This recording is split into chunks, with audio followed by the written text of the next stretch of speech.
impeachment proceedings to embark on those two bills so that the coffee farmers can realize the full benefit of the coffee reforms that we have initiated.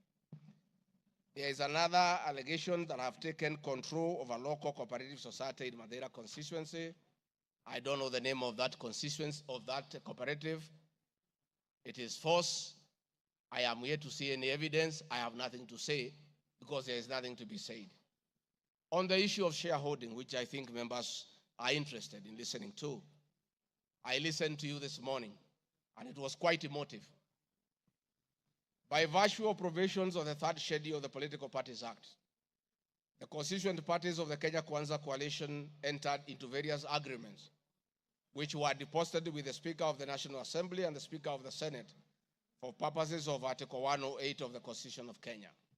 The following were members: UDA, ANC, Ford Kenya, PA, Farmers Party, Chama cha Kazi, Communist Party, Economic Freedom Party, Service Party, Tujibebe wa Kenya Party, Umoja na Maendeleo Party of Kenya, and the Democratic Party of Kenya. In accordance with the provision of Clause 3, Schedule 3, a power sharing agreement and development agenda for the certain regions of Kenya, I attach copies of these agreements, RG 32. All those agreements talked about specific regions. The leaders who appended their signatures canvassed issues of appointments to do with specific regions. Power sharing agreement between UDA and ANC and Ford Kenya, for example, say that the UDA would nominate the coalition president, the presidential and deputy presidential candidates that was honored.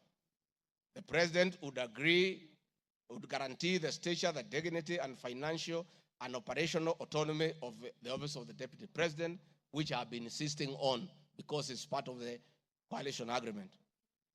The ANC would be allocated the position of the prime cabinet secretary, which has happened.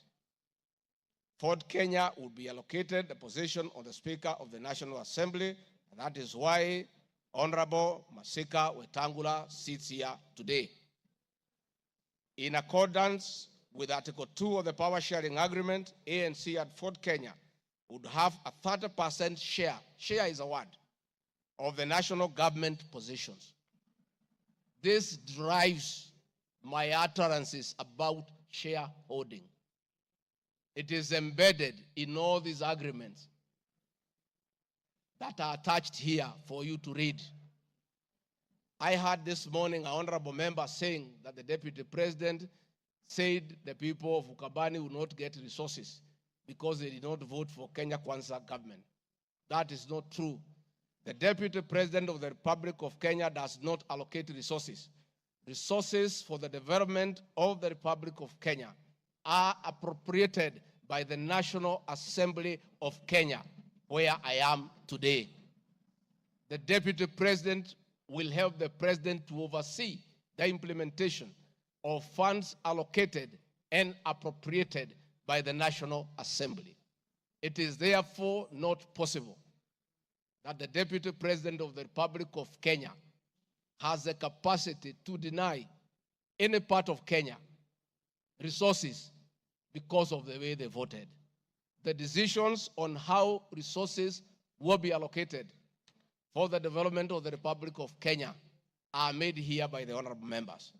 If your area has no development, please don't impeach the deputy president. Don't accuse him of not giving you resources. You are in this house to make sure that your area where you come from is allocated appropriate resources, because that is your job. The agreements are attached, therefore I don't want to go into them. Let me say my speeches on the shareholder issue were informed by the aforesaid power sharing covenants, which are founded on law, having been deposited with the Registrar of Political Parties, and lessons learned from the well-known disputed 202 NAC power sharing agreement. Further, sharing agreements are a feature of government formation in all democracies in the world that provide for the formation. My pronouncements on the issue, properly understood, are not only anchored in law, but entirely harmless and incapable of being construed as a basis for ethnic animosity, a danger to national cohesion, or a threat to national unity. On the contrary, coalition building has been one of the most important innovations since the disputed 2007 elections in ensuring stability, equitable sharing of political power, national cohesion, and fostering of national unity. Indeed, Kenya Kwanza main opponent in 2022 general election, Azimio la Umoja Coalition, One Kenya Coalition Party, was a political party consisting of 25 political parties who also executed a power-sharing agreement based on shares. I'm also aware that the Jubilee Coalition that executed a 50-50 power-sharing agreement between TNA Party and URP Party for 2013 general election. I have thus not violated Section 13(1)(a) and 62 of the National Cohesion Integration, nor has this commission summoned me to explain any of my comments and how it can affect cohesion. However, notwithstanding the said power share agreement, upon election as Deputy President, I went out of my way, as required by the Constitution of Kenya, to serve all Kenyans regardless of their political preferences during the election or ethnic origin. I now produce the following. Video showing some of my speeches all over the country as marked RG Video 7.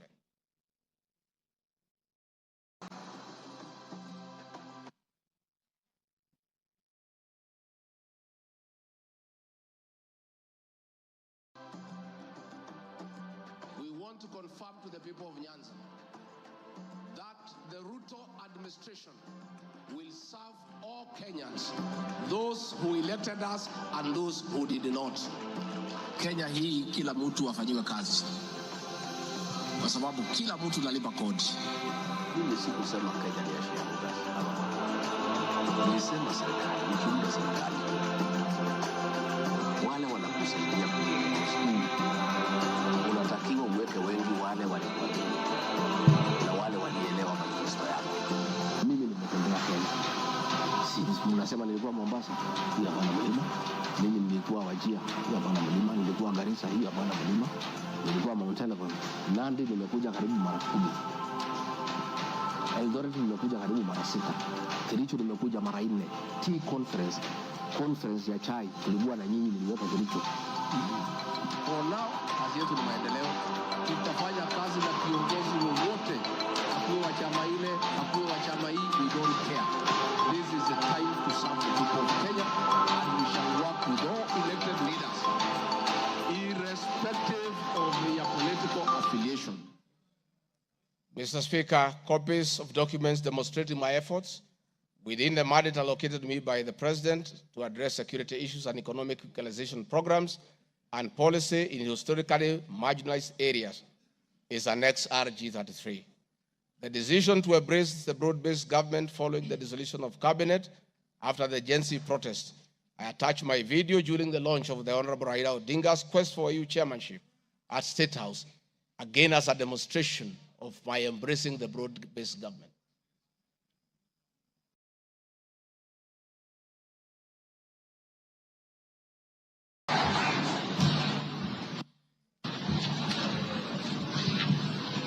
Your Excellency, Dr. William Ruto,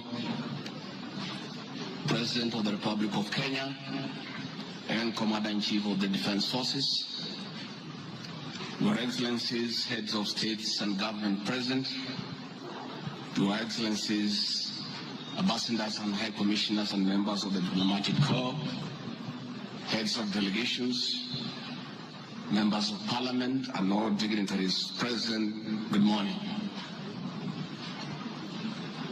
Your Excellency, let me say this is a great moment for our country. What a day, what a moment. We are here, Your Excellency, as a country to unveil Kenya's finest to go and lead Africa. It's a proud moment for this country. And I want to say, Your Excellency, the people of Kenya have been united to a man by the candidature of the Right Honorable Raila Odinga to be the chairperson of the African Union Commission. This is a quest that has brought pride to our nation. And I would like to tell the leaders here from Africa and the representatives that as a country, as we present the Honorable Raila Odinga to be our candidate, it is because Africa, our motherland, deserves the best.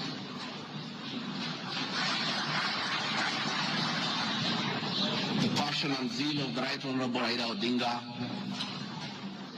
in Pan-Africanism is well documented. Passion knows no age, knows no limit. In the person of the Right Honorable Raila Odinga, he'll join the ranks of Jomo Kenyatta and Kwame Nkrumah in pushing the agenda for Africa. And therefore, I want to say, Your Excellency, the lessons of today are that Raila Odinga, the Right Honorable, is a man of great resilience, endurance, and perseverance. Today, you are going to unveil the transformation of the Right Honorable Odinga from a national leader to an African statesman. And for us in leadership, we have learned great lessons of resilience, endurance, and perseverance. Somebody may ask, why is DP Gachagua, who has before had issues with the leadership of Raila Odinga? As a truthful man, I had nothing against him. It's only that we were competing for the same position between him and my boss. Now that he is going for a bigger seat in Africa, all of us, from the president, I, and the rest of Kenya, are behind him. And the Right Honorable Raila Odinga, as a man who listens to the ground, let me confirm to you, I've listened to the ground, and all Kenyans across the political divide, across communities, are in support of your candidature, and we wish you well. Before I call Your Excellency, let me acknowledge the place of family, not just in our lives, but in leadership. I think it is a great moment for the Right Honorable Raila Odinga. It's appropriate that I acknowledge on behalf of the country the role Mama Ida Odinga has played in the life of this great son of this land. Mama Ida Odinga, we salute you as a country for having been a very strong pillar to your husband in very difficult times, and in his lowest moments, you have always been there for him. We ask families to support their spouses. So Mama Ida Odinga, as we wish you happy birthday, it is my hope and prayer that your next birthday will be celebrated at Addis next year.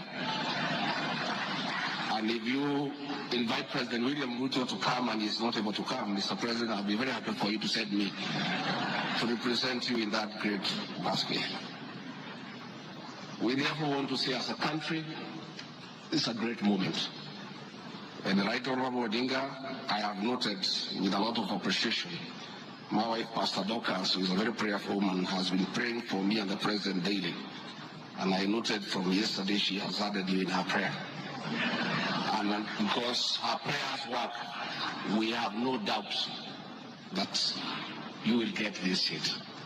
Mr. President, it is now my honor to request you to come and anchor Kenya's finest and embark on the journey of transformation of the Right Honorable Raila Odinga from a national leader to a great African statesman. Thank you, Mr. Speaker. President William Ruto has many times appreciated my people issues and has repeatedly pronounced himself. Let me have the video number 9. And speaking of deputies,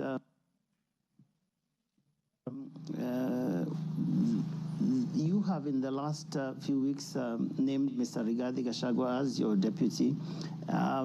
There's been quite a debate, and I'm sure you know that, around running mates in this country. Perhaps this would be a great time to shed light on why you settled on this gentleman. Rigathi Gachagua is somebody I have known. Rigathi Gachagua is a very passionate leader. Rigathi Gachagua is a people's person. He speaks about the things that I speak about. He speaks about ordinary people. He's concerned about matters to do with farmers. He's concerned about the things that are dear to ordinary Kenyans. And the nexus between me and Rigathi Gachagua is the people. He believes in bottom-up the way I do. And that is why I chose Rigathi Gachagua to work with me. Thank you very much. Speaking of deputies... Thank you very much, Mr. Speaker. In addition, and almost in conclusion, I am not the only leader at the national level who has encouraged unity among Kenyans based on shared regional, geographical, and economic and other factors. I have attached several articles. Luya unity is not optional, Moses Wetaa. Ruto puts case for Gema College in unity. Bijikenda unity in the offing. Masai leaders in unity talks ahead of next year's general election. I have attached those articles so that you understand that regions uniting does not mean they unite against other regions.